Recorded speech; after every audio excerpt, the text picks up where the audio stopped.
Hi everybody, I'm Zach Nunn, coming to you from the Iowa State Senate. So with me today is one of our strong advocates who have been leading just a very important effort here, Tiffany Allison. Tiffany, could you introduce yourself and talk to us about what group you lead right now? Sure, my name's Tiffany Allison and I'm a domestic violence survivor and the executive director of Soaring Hearts Foundation, which is a nonprofit here in central Iowa that advocates passionately for victims of violent crime, and we work on safe and proactive landscapes in the community against victimization. And so not only does Tiffany speak as a survivor, but she speaks as a voice for so many other survivors and victims who have been out there. Tiffany, share a little bit, as much as you feel comfortable, what got you so passionate about this? So, I felt like in my normal life prior to victimization, I had a pretty good idea of how the criminal justice system worked. But after I got involved in an abusive relationship and had some incidents occur where law enforcement became involved and I started going through the court process, I realized that I had a very skewed view of what that actually looked like, and I didn't feel like I was able to protect myself. I didn't feel like I had all of the information that I needed in order to do that. And so based on my own experience, I found out going through the court process that my offender was a repeat offender, that I was not his first victim. And there were just a lot of surprises like that for me throughout the entire process. And so I just wanted to change that for other victims going forward so that they would have the information that I didn't. Yeah, absolutely. Yeah.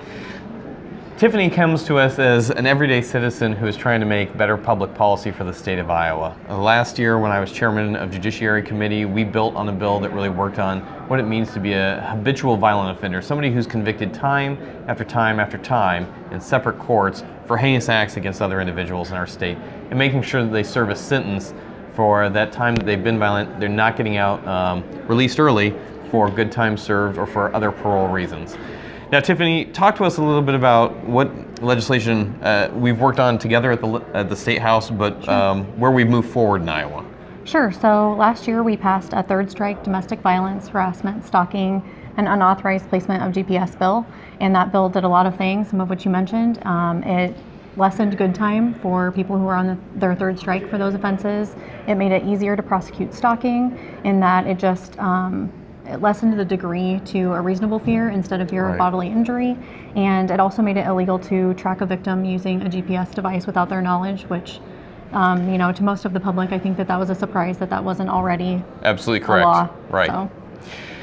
Now we are here in 2019, moving into a new senatorial session. I serve on the Senate Judiciary Committee and Vice Chair of Judicial Approach.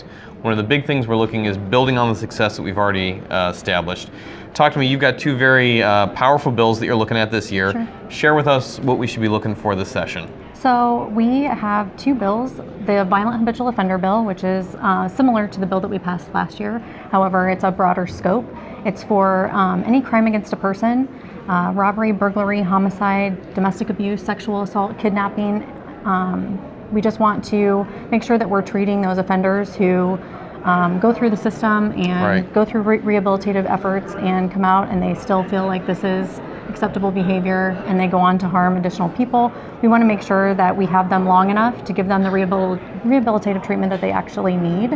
And we also want to keep them away from cultivating new victims in the community with that bill. Lessening their good time, and then of course improving those rehabilitative efforts. So, and then the other bill that we have is the lethality GPS legislation. Very important. And this is tell really everybody what neat. lethality is. Yeah, so exactly. This is really cool because this is something that we rarely get to do, which is a proactive step instead of a reactive step with law. And basically it's a scientifically proven assessment that law enforcement would use on every domestic call that they go on, and it potentially scores the offender for how likely they would be to escalate to homicide.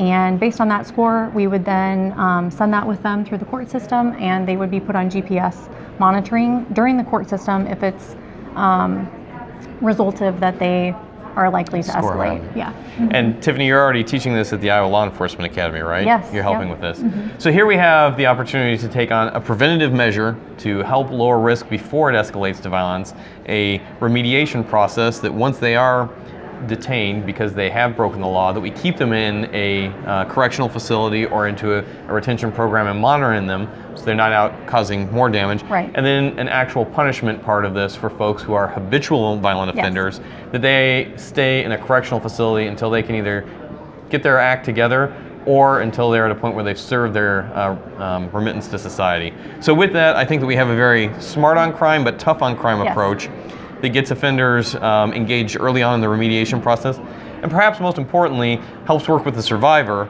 so that individuals out there who are victims of crime don't become injured or potentially, as is sadly the case, harmed irreparably by this. Yeah. So Tiffany, cannot thank you enough for what you do for Iowa. Thanks for being a leader on policy. And please, if anyone's trying to get a hold of you, what's your organization? What's the best way to get a hold of you? Sure. So I can't talk. Our organization is Soaring Hearts Foundation. Our website is www.soaringhearts.org, or you can email me at tiffany.allison@soaringhearts.org. Check the comments section. We'll have that down there for you. Thanks so much. Hey, I'm Senator Zach Nunn down here at the Iowa Capitol with Tiffany Allison, the leader of Soaring Hearts. We've been working together for several years on efforts to curb domestic violence in Iowa. Tiffany, what are the key takeaways for where we are and where we need to go? You know, I think just that we really need to work on laws that put survivors first, that take their perspective and their needs into account, that we address the issue when it happens, that we support that victim through the process, and that we hold offenders accountable. Absolutely. Prevention, remediation, accountability. Yes, absolutely. Tough on crime, smart on crime. Thank you, Tiffany. Thank you.